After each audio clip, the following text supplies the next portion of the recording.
Somos Luis Velázquez y Eduardo Porcarelli. Los invitamos a que nos acompañen todos los viernes a las 9 de la mañana en El Séptimo Laberinto. Un viaje por los confines de nuestro mundo interior y exterior. Ciencia, filosofía y esoterismo por lavisiónradio.net. Información que va contigo. El Séptimo Laberinto. Séptimo Laberinto. Hoy en la mañana tenemos un tema muy actual en este momento. Con todos estos avances en inteligencia artificial hay preocupación por los trabajos del futuro. Y en ese sentido vamos a tratar la inteligencia artificial en el trabajo. El doctor Gustavo Saturno, quien es nuestro invitado, es Magister Summa Cum Laude en Derecho Laboral de la Universidad Católica Santa María la Antigua de Panamá. También tiene estudios de Derecho Mercantil, especialista en Derecho Mercantil de la Universidad Central de Venezuela, y ha sido profesor en diferentes universidades, tanto en Venezuela, en Panamá, ponente en estos temas de derecho laboral a lo largo y ancho de todo el continente suramericano, un investigador del tema, además de profesor universitario. Bienvenido, Gustavo, ¿cómo estás? Muchas gracias, Eduardo. Gracias por la invitación, Luis. Un placer, como siempre, saludarlo y acompañarle en este programa que ya tiene tanto tiempo, ¿no? Muchas gracias. Muchas gracias, Gustavo. Hemos visto recientemente muchos avances en el tema de inteligencia artificial. Inclusive ya se ha hecho muy a la mano para cualquier persona común y corriente acceder a algunos de estos avances, como es este chat GPS.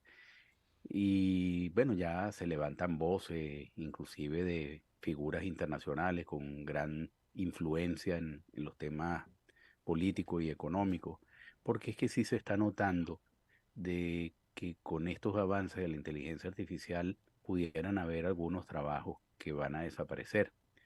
Antes, en el pasado, digamos los años de la revolución industrial hasta los avances de esta cuarta revolución industrial, cuando una nueva tecnología irrumpía, de alguna manera lo que ocurría era una sustitución de unos puestos por otros, pero en general la rata de pérdida de puestos laborales era muy baja.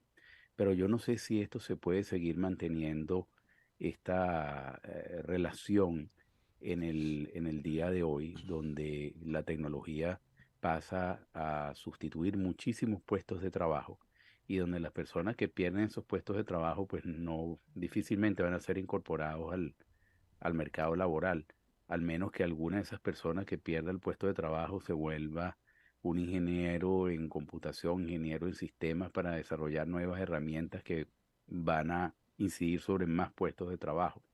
¿Cómo se está viendo esto? Primero desde el punto de vista de la investigación, pero también desde el punto de vista del derecho laboral. Bien, Eduardo. Bueno, de nuevo, muchas gracias a ustedes, a la Visión Radio, por acompañarnos.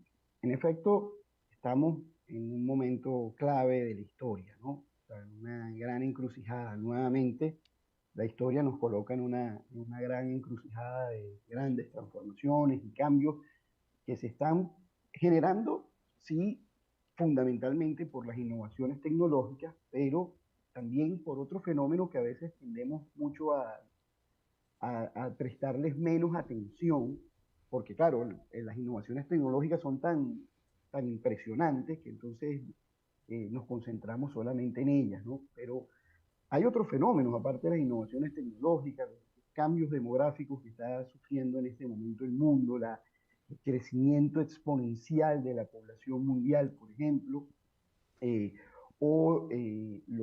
los movimientos migratorios que se están viendo ahorita en comparación con el pasado, cambios climáticos, globalización de la economía, es decir, hay una cantidad de factores con las innovaciones tecnológicas que también son muy diferentes a las que habíamos estado acostumbrados anteriormente, pues nos están poniendo en un punto crucial de la historia, ¿no? Eso es indudable, ¿no? Entonces, efectivamente, pues la experiencia que traemos en estos temas no necesariamente nos sirve demasiado, porque como tú bien has dicho, pues primero, estos cambios históricamente hablando son recientes, ¿no? De la primera revolución industrial hasta hoy han transcurrido poco más de 200 años, eso en términos históricos es nada, ¿no? Pero además, los cambios de hoy distan mucho a los que fueron anteriormente. Tú mismo lo has dicho. En la primera y la segunda revolución industrial, los cambios tecnológicos nos introdujeron, sí, cambios radicales, pero en un primer término no fueron tan disruptivos como los que están siendo ahora. Eso habría que decirlo. Digamos, la expansión de aquella tecnología fue más progresiva, ¿no? Se dice, por ejemplo, que algunas tecnologías como la electricidad, que desató la segunda revolución industrial, por ejemplo, pues tardó más o menos unos 46 años en expandirse al 25% de los pobladores de los Estados Unidos. Estos días veía una serie de Netflix ambientada en aquellos años y había un hotel donde había un salón de electricidad, donde la gente iba solamente para disfrutar de la electricidad. Y había gente que no pasaba por allí porque decía que eso podía dañarle los ojos. Entonces, digamos, eso fue mucho más progresivo, a diferencia, por ejemplo, ahora que el chat este GPT llegó y en un día pues revolucionó completo y puso una cantidad de procesos a los que estábamos acostumbrados, los puso totalmente patas arriba, ¿no? Por decirlo de alguna manera. Entonces, los cambios de hoy son mucho más disruptivos que los que estaban siendo antes y además, pues eso que tú dices, anteriormente los cambios generaron masivamente nuevos puestos de trabajo, ¿no? Y puestos de trabajo que no requerían de una alta o tan alta calificación. De hecho, la mayoría de los historiadores tiende a coincidir en que en la primera revolución industrial, pues sí hubo una transformación, hubo una afectación en el en el trabajo del campo, los campesinos empezaron a moverse, a migrar hacia las ciudades y se creó una gran masa de trabajadores asalariados. Pero esos campesinos se lograron incorporar rápidamente al mercado laboral porque el tipo de trabajo que surgió era un trabajo, si se quiere, bastante sencillo. Y el campesino pasó rápidamente a convertirse en un obrero semi-calificado, ¿no? Entonces, por eso es que a la larga las primeras revoluciones industriales trajeron progresos, ¿no? Porque, por ejemplo, yo recuerdo pues, una vez que el profesor Ricardo Hausmann hablaba precisamente sobre este tema y decía, en 1860, es decir, 60 años después a que se habían producido aquellas protestas de los luditas que se negaban de alguna u otra manera a las transformaciones que se estaban dando en ese momento, ya en ese momento, pues, digamos que el empleo en el sector, digamos, el empleo en general había alcanzado límites extraordinarios, la gente estaba empleada, estaba trabajando y a pesar de la rudeza con la que se trató a las personas durante ese tiempo, al final logramos avanzar. Y mucha gente se incorporó en muchos puestos de trabajo. Luego llegó una segunda revolución industrial, vinieron nuevas transformaciones, hubo una destrucción masiva de puestos de trabajo, pero otra vez fue una ocasión para creación de miles y miles y millones de puestos de trabajo eh, eh, eh, en los cuales pudimos progresar. En este momento no sabemos qué va a pasar porque efectivamente las nuevas tecnologías están poniendo, digamos, amenazando con terminar con una cantidad de trabajo si se nos dice que posiblemente se abrirán otros tantos nuevos, pero, y aquí la inteligencia artificial es la que presiona más en ese sentido, pues los nuevos puestos de trabajo podrían ser trabajos de altísima calificación porque las nuevas tecnologías van a sustituir no solo trabajos de manuales o repetitivos, sino también trabajos de alta calificación, de manera que los trabajos que irán quedando serán de alta calificación y trabajos totalmente nuevos para lo cual no estamos preparados, de manera que el fenómeno en este momento podría ser muy diferente a los que hemos vivido anteriormente, ¿no? Sí, Gustavo, un placer de nuevo tenerte acá con nosotros. No, igualmente, Luis, y de Un verte. placer y de vernos, por supuesto, Sí. eso es mucho más importante. Pero te quiero preguntar, hacer dos preguntas al mismo tiempo. La primera es que ¿ha habido alguna cuantificación de cuánto se perderá en el empleo en cuando esto esté realmente en funcionamiento? Pero es que yo creo que todo esto ya está funcionando. Y te lo explico de la siguiente manera. Yo recibo ofertas de trabajo de muchos headhunters acá. Y me puse precisamente con miras a esta conversación tan grata a revisar cuáles son los requisitos que se exigen al nuevo empleado. Pero desde el empleado, el trabajo más simple hasta el más complicado. Y pasa fundamentalmente por el manejo de software de manera perfecta. Software que te confieso y que a Eduardo también, oye, no sabía que existían en todo caso.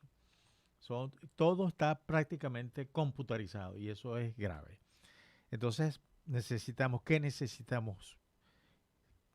¿Cuánto se cree que se va a perder en términos de empleo y qué generaciones son los más afectados, que yo me imagino cuáles son en todo caso? Y la segunda pregunta tiene que ver con algo que tiene que ver con esto. Es que el salario mínimo global está vinculado a esto. ¿Es una previsión o simplemente fue alguien que se levantó un día pensando, bueno, sí, vamos a calmar a esta gente y le vamos a dar un salario mínimo global para que se calmen y todo esto, ¿no? Sí. Bueno, Luis, en cuanto a lo primero, hay muchos estudios para todos los gustos, desde los más optimistas hasta los más pesimistas, que se vienen desarrollando desde hace bastante tiempo. Sin embargo, yo creo que no, nadie sabe con absoluta certeza qué va a suceder. En realidad el futuro se nos presenta bastante impredecible, ¿no? De hecho, si tú le preguntas al chat GPT, le preguntas qué va a pasar en el futuro, él te responde o ella te responde diciendo, pues es difícil de saber qué es lo que pueda pasar en el futuro en ese sentido, ¿no? Eh, pero sí, yo diría que el punto de partida de los estudios, cuando digamos, se causó una especie de alarma mundial, fue aquel estudio que realizaron dos profesores de la Universidad de Oxford, Carl Frey y Michael Losborne, eh, economista e ingeniero, que empezaron entonces a analizar desde la Universidad de Oxford, año 2013, un poco este impacto que podrían tener las nuevas tecnologías dentro del mundo del trabajo. Y el titular fue que el 47% de las 702 ocupaciones que estaban en los Estados Unidos estaban en riesgo de desaparecer. Sí, prácticamente se hablaba de la mitad de los trabajos que hoy en día tenemos, pues estarían a punto de desaparecer. Eso causó una alarma mundial, inmediatamente salieron estudios confrontando esto, diciendo que la cosa no era tan dramática ni como se pintaba, tanto así que los propios autores de este estudio después tuvieron que salir a reconocer y a decir que ellos no habían hecho, digamos, una estimación en sí de los trabajos que terminarían siendo automatizados y que el análisis en aquel entonces había sido sacado de contexto, ¿no? Pero incluso dijeron que ellos no descartaban de que las nuevas tecnologías pues iban a crear nuevos puestos de trabajo y un poco aquello se saldó de esa manera. Luego vinieron otras predicciones, el Foro Económico Mundial, por ejemplo, recuerdo una predicción que no sé si finalmente se cumplió o no, pero en todo caso ya estaría cumplida porque vivieron del 2017 al 2022 y dijeron que las nuevas tecnologías eh, eh, acabarían más o menos con 5 millones o 7 millones, perdón, de puestos de trabajo y que solamente lograría crear dos. Entonces, el Foro Económico Mundial era pesimista, decía van a ser más los que se destruyan que los que se creen. Después el Banco Mundial en 2017, recuerdo, también advirtió sobre una cantidad de pérdidas de trabajo, pero también decía de que calmaba un poco al mundo diciendo de que el trabajo industrial, que el trabajo manual no había decaído, sí probablemente se había deslocalizado de Occidente hacia Oriente, pero que en términos, digamos, porcentuales o en números absolutos seguía siendo igual que años anteriores. Entonces, hay estudios para todos. Lo que sí yo creo que todos coinciden es que hay trabajos que están desapareciendo y que no vamos a ver nunca más. Eso es sin lugar a dudas, ¿no? Y lo otro que tú mencionas sobre el tema de los salarios, pues que es algo que yo creo que también no hay que perder de vista, porque no solamente se trata de tener un trabajo, sino que de tener un trabajo bien remunerado, porque hay estudios de la Organización Internacional del Trabajo que revelan que sí, que hay mucha gente que tiene trabajo, pero aún así no ha logrado salir de la pobreza. Si tener un trabajo no necesariamente te garantiza salir de la pobreza. Entonces, Claro. estas nuevas tecnologías podrían, y los estudios, me acuerdo, por ejemplo, que en eso sí fueron muy enfáticos, tanto Frey como Osborne, pues ellos decían que la caída del salario es inevitable, ¿no?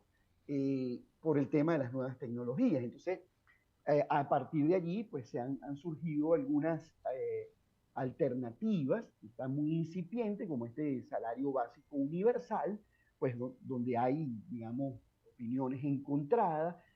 Yo creo que al final no, hemos estado tratando de prepararnos para el futuro, pero en medio del futuro, cuando nos llegó el coronavirus hace unos años atrás, pues nos dimos cuenta de que estábamos muy poco preparados para ese futuro que decíamos estar preparados, ¿no? Entonces, bueno, es difícil predecir lo que vaya a pasar, pero lo que yo sí creo es que estamos en un momento de absoluta transformación y que estas transformaciones no van a tardar como en la segunda revolución industrial 46 años, sino que son de un día para otro, son disruptivas y son radicales. ¿No? Y uno va viendo, Gustavo, que ya el acceso de las personas a esa tecnología en lo que se refiere a sustitución de empleos es casi que inmediato, porque la mayoría de las personas hoy en día se programan sus viajes haciendo, por ejemplo, sus reservas de avión o de hotel directamente. Antes tenían que acudir a una agencia de viajes. Uh-huh. O lo vemos también en el caso de los periódicos y las revistas, que ya muchos están digitalizados en muchos países. Ya uno ve que los kioscos de periódicos están desapareciendo Uh-huh. porque es que no están vendiendo tanto papel impreso porque la gente accede a ese tipo de información. Y algo a mí me impresionó el otro día haciendo un experimento con el chat GPT. Yo le hice la pregunta, estábamos reunidos unas personas y le hicimos la pregunta, ¿cuáles son los 5 comediantes más famosos de Venezuela, ¿no? Uh-huh. Entonces inmediatamente dijo Laureano Márquez, mencionó Emilio Lovera, pero no mencionó a George Harris. Uh-huh. Entonces le hicimos la pregunta al chat GPT, ¿por qué no mencionaste a George Harris como uno de los 5 mejores comediantes de Venezuela? Y dijo algo así, lo voy a averiguar. Me imagino que hizo la averiguación y cuando le volvimos a formular la pregunta tiempo después, mencionó entre los 5 a George Harris. Es Mm. decir, que las personas tienen una incidencia directa sobre Así el es. chat GPT. Ella chequea, por supuesto que habrá chequeado en todos los algoritmos, mira, ¿por qué se me escapó este tipo? Si estoy mirando todo lo que revisa con algoritmos y lo encontró. Entonces, lo que preocupa es, pareciera que va a haber una gran masa de la población que de la noche a la mañana va a ver y decir, bueno, no consigo trabajo en ningún lado y quizás un pequeño porcentaje que sí pueda encontrar espacios para reinventarse, pero ¿cómo las sociedades van a asumir esa gran masa laboral que va a perder los trabajos? ¿Ese salario universal será la solución o todavía no hay avances en muchos países como para que esa sea la solución para atender las necesidades de esos grandes sectores de la población que no van a conseguir trabajo?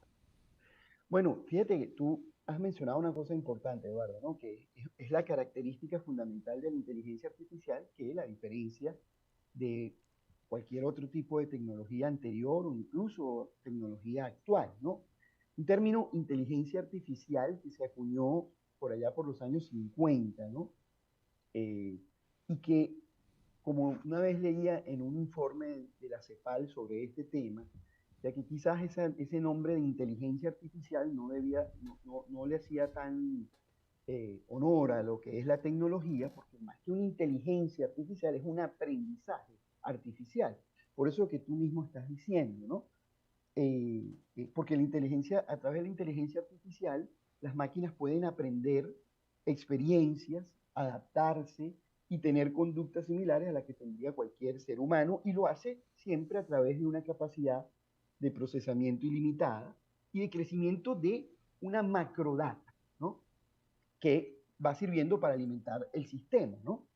Es decir, la inteligencia artificial es capaz de pensar por sí misma y de actuar de forma autónoma y de funcionar independientemente del programador o del creador de la aplicación. Y eso que tú señalas del chat GPT es precisamente eso. En la medida en que tú vas interactuando con él, él va aprendiendo de las nuevas experiencias que va teniendo. Por eso que es una tecnología más de aprendizaje que va creciendo poco a poco. Yo recuerdo en aquellos años cuando empezamos a ver eso, en el año 2015, por allá, que, que se creó aquel programa AlphaGo, que era un programa informático de inteligencia artificial que desarrolló Google para jugar el juego aquel de Misa Go, ¿no?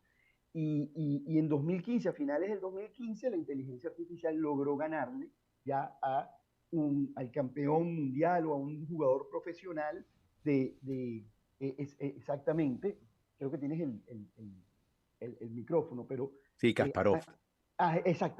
exactamente. Y entonces, bueno, cuando uno veía eso, y eso puede pasar en el ajedrez o en cualquier otra cosa, ella va aprendiendo en la medida en que va avanzando, ¿no? Y lo hace además a una velocidad que a un ser humano no podría alcanzar, ¿no? Recuerdo, por ejemplo, otras de las grandes inteligencias artificiales que, digamos, promete impactar en el sector de la salud, fundamentalmente, porque se habla de tres sectores fundamentales, ¿no? Salud, transporte y banca son probablemente los tres sectores donde inicialmente la inteligencia artificial va a hacer cambios muy drásticos, ¿no? Y precisamente en la salud, a través del reconocimiento de imágenes, pues la Universidad de Stanford creó un escaneo de estas placas de tórax o llamadas radiografías de tórax, a través del cual con un simple escaneo la inteligencia artificial puede hacer el diagnóstico de una enfermedad. ¿Y cómo lo hace? Haciendo una comparación eh, de toda la alimentación, de toda esa macrodata que le han puesto, de millones de placas o de radiografías previas que se han hecho con el diagnóstico ya realizado, pues, y puede hacer una comparación. Y en la medida en que vaya haciendo cada vez más diagnóstico, va aprendiendo más.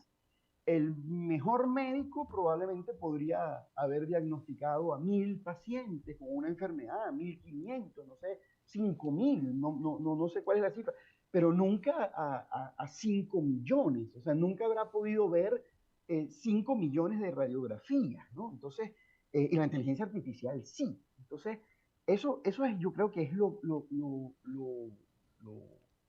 importante, lo básico acá, porque esa capacidad que tiene la inteligencia artificial de ir aprendiendo, pues es cuando entonces pone en jaque no solamente los trabajos manuales y repetitivos, sino que también está poniendo en jaque trabajos de altísima calificación. Y eso era algo que antes no habíamos visto. Por eso aquel libro que yo recuerdo tú me regalaste una vez, de Andrés Oppenheimer, se llama Sálvese quien pueda, Sálvese ¿no? quien pueda. Precisamente para ilustrar de que nadie está a salvo, ni siquiera aquellos que pues han acumulado en su vida una cantidad de conocimientos, una cantidad de técnicas que probablemente rápidamente van a caer en desuso o que una inteligencia artificial va a poder hacer rápidamente.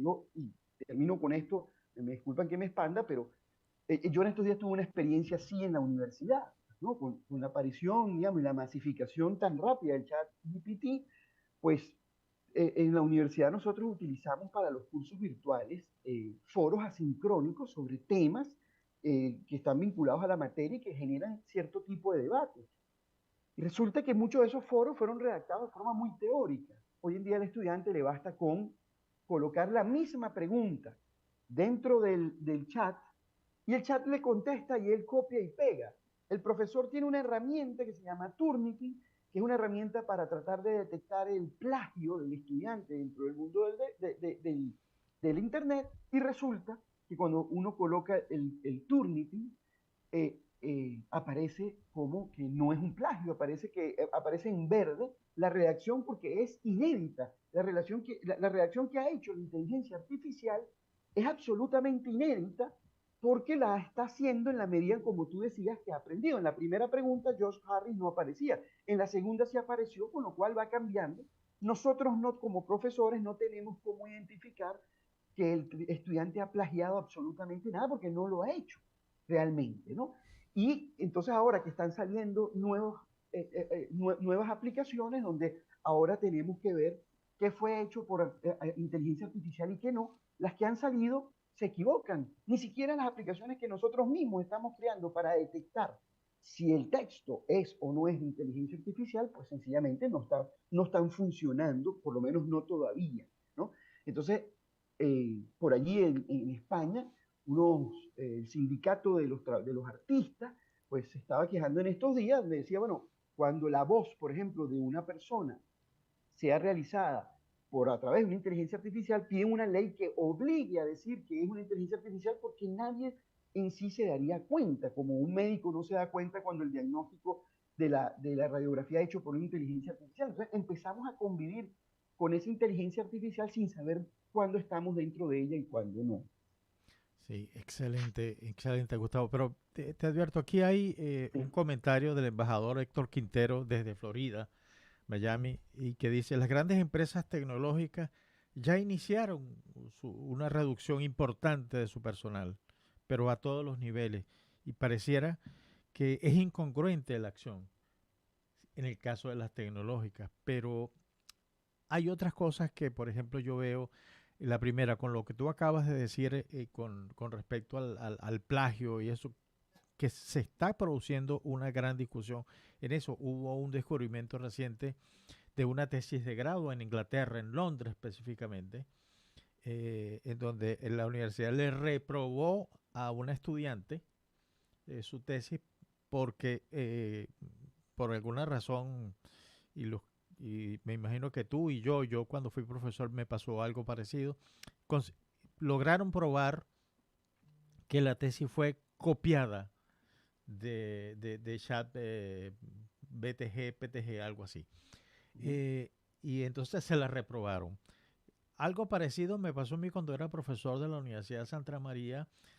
Yo pedí un trabajo final para completar la nota y hay una página en la red que se llama vagos.com, Ujú.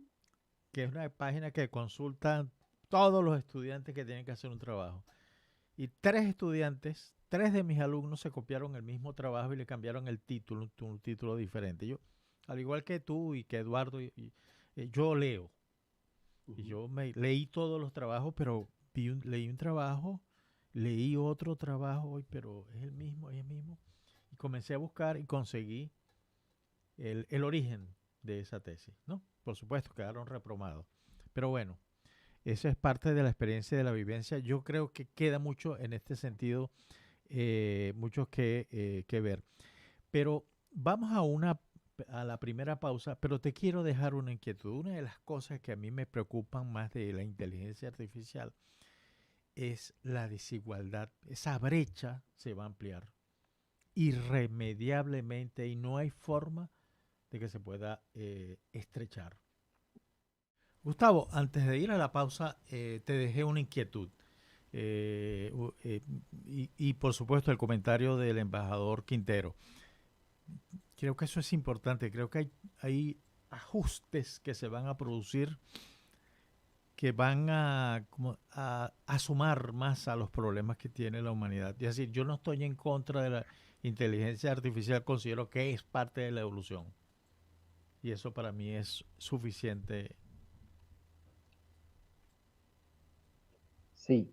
Bueno, Luis, primero, la pregunta del embajador, que es muy interesante, yo también me he hecho la misma pregunta, de decir, bueno, ¿cómo si los nuevos empleos y el crecimiento del empleo va a ser en el mundo tecnológico, cómo es que estamos en medio de una crisis del empleo precisamente en las empresas tecnológicas, ¿no?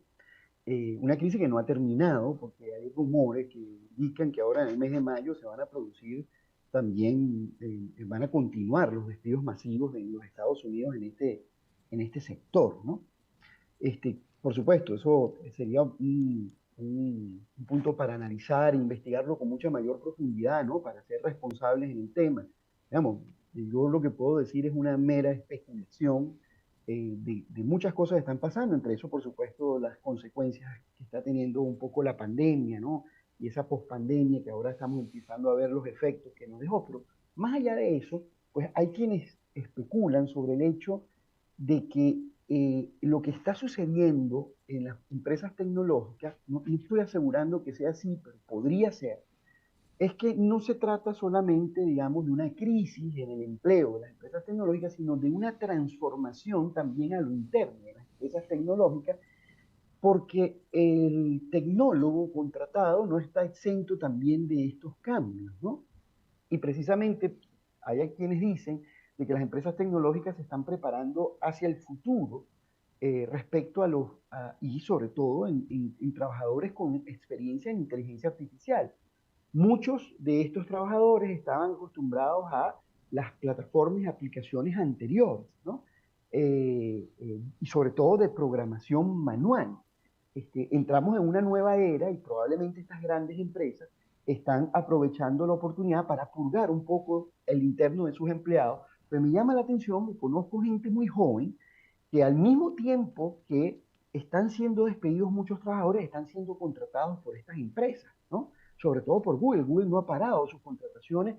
Entonces, por supuesto, no hay una relación entre una y otra cosa, pero eso eventualmente pudiera ser, es lo que algunos especulan, ¿no? Lo que sí es que todas estas personas que se están quedando sin trabajo, al día siguiente consiguen uno nuevo, ¿no? Y eso es otra cosa, probablemente en otra empresa. Por lo menos en los Estados Unidos es lo que se está viendo, por lo menos a lo mejor es muy temprano para medir el impacto en el empleo, ¿no? Pero al contrario, los números reflejan, digamos que todo va bien, que los números del empleo de Estados Unidos están en azul todavía. Entonces, hay que esperar a ver qué pudiera pasar, ¿no? Más bien en otros lugares del mundo, pues las cosas son diferentes. Por ejemplo, en el caso de Europa, donde el desempleo en algunos países es tan fuerte, pues y aún así uno ve que hay muchísimas vacantes en el sector de la tecnología, ¿no? Entonces es una cosa como un poco extraña, porque por una parte tenemos un alto desempleo y por otro tenemos muchas vacantes en ciertos puestos. Entonces ahí uno ve y se ve claramente en las estadísticas, pues se refleja claramente ese divorcio que hay entre digamos, la preparación de los trabajadores hacia los nuevos puestos de trabajo, que es una de las cosas que la OIT ha puesto en su histórica declaración del año 2019, una declaración que puso este tema precisamente en el debate público, ¿no? La declaración se llamó sobre la declaración del centenario sobre el futuro del trabajo, ¿no? OIT cumplía 100 años de existencia, una organización antiquísima de 1919, paradójicamente más antigua que las propias Naciones Unidas a las cuales esa organización pertenece, pues, y el año 2019 ponían este tema en el debate, ¿no? Es decir, el futuro del trabajo y todas estas transformaciones que se están produciendo en este momento. Y uno de los aspectos básicos y fundamentales era precisamente la capacitación del nuevo trabajador. Tenemos que capacitar ahora a la gente para los nuevos puestos de trabajo. Si es verdad que las nuevas tecnologías van a crear muchos puestos de trabajo y que la balanza se va a mantener favorable hacia el empleo, como ha sucedido en las anteriores, nada nos garantiza que va a ser así, pero, digamos, tampoco nada nos garantiza lo contrario. Siempre me llama la atención las opiniones de Jeremy Rifkin, que fue un economista muy famoso americano que escribió en el año 95 sobre el fin del trabajo. Él era muy pesimista en los años 90 y ahora uno lo escucha y siente que en los últimos años se ha como flexibilizado y dice, no, tenemos trabajo para muchísimos años y para muchísimas décadas, lo que no tenemos es la gente suficientemente calificada para que pueda hacer ese tipo de trabajo. Y uno tendría a pensar que los tecnólogos sí lo están y probablemente ellos mismos no estén totalmente preparados para lo que viene. Que por eso que aquí nadie está sano, ¿no? Entonces el gran desafío va a ser cómo vamos a formar a ese trabajador del futuro, ¿no? Y entonces vemos a las universidades están en este momento contra las cuerdas en ese sentido. Todavía no logramos pues dar con ese sistema. Hay un desenfoque en el sistema educativo que se está sintiendo ahora mucho más que en cualquier otro momento.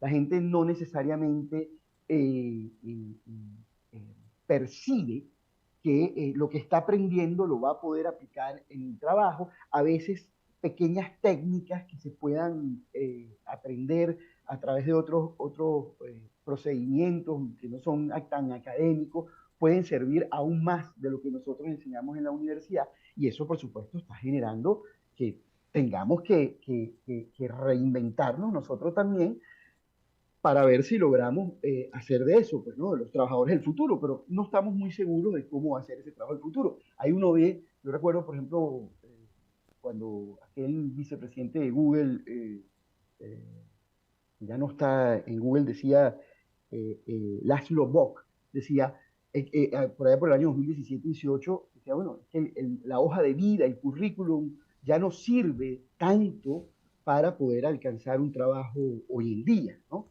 Entonces, bueno, eso son parte de los desafíos, pero también de las oportunidades que está abriendo por ejemplo, personas como nosotros, que habíamos sido expulsados del mercado de trabajo, digo nosotros por nuestra edad, Luis, ¿no? Claro. Y ahora se nos presentan nuevas oportunidades también para poder realizar ciertos trabajos. Eso, digamos, por el lado de las empresas tecnológicas, ¿no?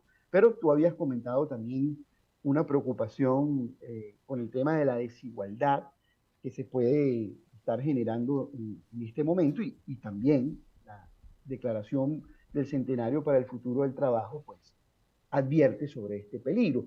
A veces nos concentramos más en los peligros que en las ventajas que nos podría traer. Quizás, bueno, uno siempre está como pensando en lo malo, ¿no? Pero sin duda que sí. Y eso también ya nos ha pasado, ¿no? El tema de la desigualdad, o sea, las nuevas tecnologías, el hecho de que hayan algunas personas que podrán tener acceso a estas tecnologías y a estos conocimientos y tantas otras que no los tengan, pues puede generar momentos difíciles.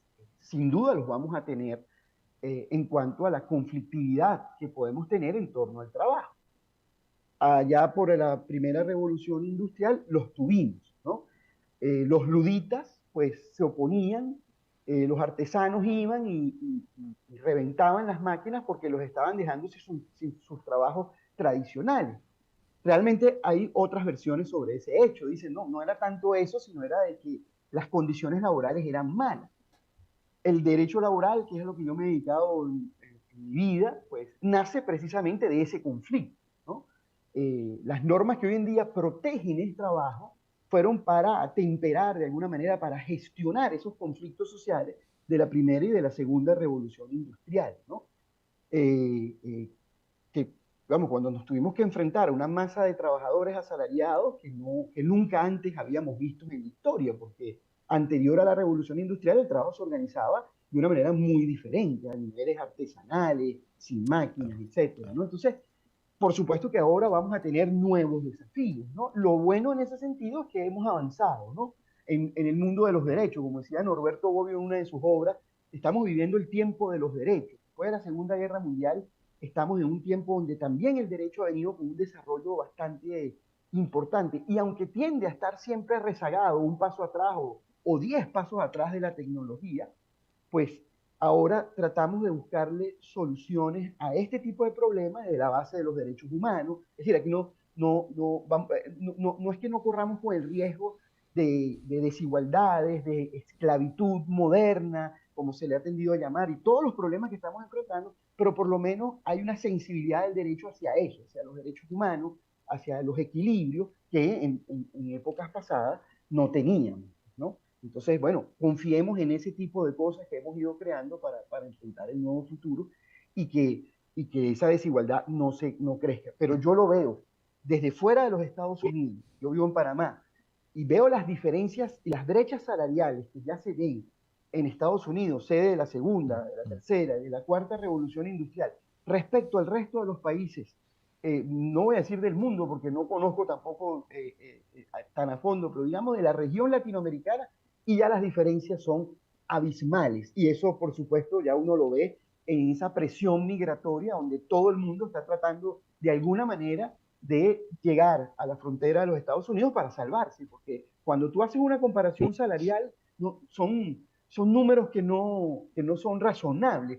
Cuando tú tomas una plaza de trabajo en los Estados Unidos y pones la misma plaza, yo lo hacía en estos días, ¿no? Con un call center, en el mismo rubro, cuando comparábamos ese salario entre el que hacía ese trabajo en los Estados Unidos y lo hacía en Panamá, pues la diferencia eran más o menos como entre 8 y 9 veces de diferencia.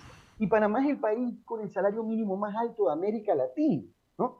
Entonces, eso indudablemente que yo creo que se va a profundizar en la medida en que siga pasando el tiempo. Meras especulaciones, evidentemente nada que yo te pueda decir, aunque creo que hay muchos estudios que lo sustentan. Sí. Luis, Gustavo, una Eduardo, perdón. pregunta.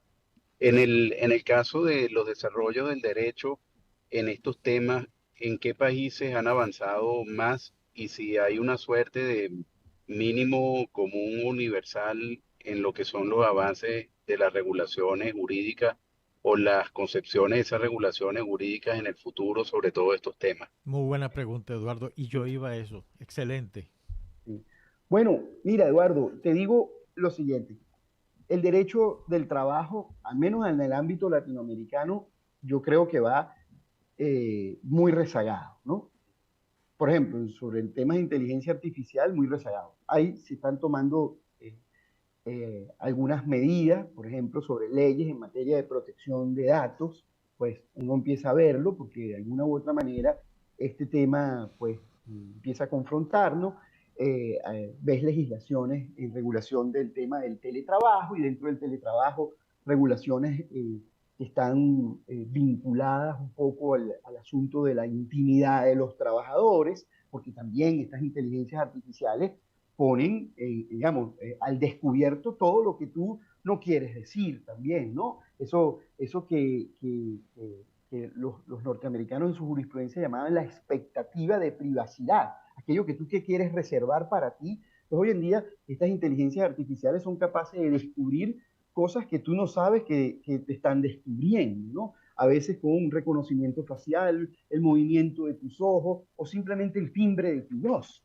Es perfectamente factible que obtener una cantidad de información de ti mismo que tú no sabes que tú estás revelando, ¿no? Entonces, en materia de intimidad, el derecho trata de avanzar en ciertos aspectos para, de alguna manera, garantizar la intimidad de los trabajadores. Pero vamos muy atrás, ¿no? Por ejemplo, la semana pasada, si tú ves hoy en día la Academia Laboralista, por lo menos latinoamericana, ¿cuál es el tema central de discusión? El tema de la uberización del trabajo y entonces el problema que se ha presentado a través del uso de las plataformas tecnológicas. La semana pasada recién salió un fallo en Costa Rica que declaraba como trabajador y entonces ahora hay 100 trabajadores que quieren demandar, ya lo había hecho Uruguay, ya lo han hecho. Y resulta que la inteligencia artificial, pues una de las cosas que puede que impacte en los próximos años, pues decía antes que en la banca, en la salud y en el transporte, que una de las aplicaciones que podría tener la inteligencia artificial no dentro de mucho tiempo a través de los vehículos autónomos. Y vehículos autónomos que van a ir desde carros, desde barcos y desde aviones, ¿no? Entonces, todo eso que ha movido ahorita la academia en materia de la uberización o de estas economías colaborativas y los derechos laborales, probablemente en pocos años ya estemos hablando de otra cosa. Es tan disruptivo que al derecho le va a costar muchísimo, sobre todo porque el derecho tiende a reaccionar siempre al conflicto, no, nunca antes. No, no es que los juristas se cierran en un laboratorio y predicen el futuro, sino reaccionan frente al presente que se les está presentando, valga la redundancia. Entonces, los avances en el derecho son se ven, pero por supuesto, como dicen, mientras las tecnologías suben por el ascensor, el derecho va por las escaleras, ¿no? Pero lo que yo me refería era en lo que yo sí creo que hemos avanzado mucho, falta mucho, pero hemos avanzado respecto a los últimos 2000 años, es en esa teoría universal de los derechos humanos, sobre todo en Occidente, Y eso yo creo que va a ser una herramienta fundamental para poder enfrentar el tiempo por venir. El respeto de la dignidad humana ante todo frente a los cambios que se puedan presentar es algo que el derecho ya asimiló, ¿no? Afortunadamente, después de la Segunda Guerra Mundial, y tenemos 70 años levantando ese sistema que consigue, por supuesto, cualquier cantidad de obstáculos en el camino. Vamos a tener gobiernos autoritarios que se opongan a eso, y ese va a ser el riesgo, ¿no? De cuando surjan los conflictos, entonces vienen los populismos, retrocedemos, pero afortunadamente ya por lo menos gozamos de ese sistema. ¿Qué tan efectivo va a ser? No lo sé, pero bueno, es mejor tenerlo que no tenerlo, ¿no? Como creo haberte escuchado en alguna conversación a ti mismo, Eduardo. Gustavo, efectivamente, yo creo que a nivel, por ejemplo, de organismos internacionales, todos, la estructura, ha tenido poco, tiene mucho que decir, pero ha dicho muy poco. Creo que la única reacción que ha habido ha sido la de la directora de la UNESCO respecto a la carta que, eh, no sé, una cantidad enorme de empresarios del área tecnológica encabezada por Elon Musk eh, sacaron hace poco pidiendo pues la suspensión de las pruebas y de las... ¿Qué opinas tú de eso? Porque en todo caso el tema internacional, los organismos internacionales van a tener un papel fundamental en todo esto, más allá de los gobiernos, porque simplemente es un tema global, no es cualquier cosa. Así es, Luis. Bueno, en esa materia que tenemos a ti, que eres un experto verdaderamente en el tema de lo internacional, yo sí te diría que quizás lo más novedoso a la hora que se está produciendo esta conversación es esa carta que tú señalas y que de alguna manera refleja la preocupación que ya los organismos internacionales, algunos al menos, a la OIT, a la que yo le hago seguimiento, venía haciendo desde hacía algún tiempo, ¿no? Y esa carta, la novedad es quienes la firman, ¿no? Son personas a quienes uno tendería a pensar les conviene, más bien son los promotores y los desarrolladores de todas esas tecnologías, ¿no? Y lo han dejado muy en claro, ¿no? La inteligencia artificial avanzada podría representar un cambio profundo en la historia de la vida en la tierra, ¿no? Y Claro. que debe planificarse y administrarse con un cuidado y con los recursos correspondientes, necesarios, ¿no?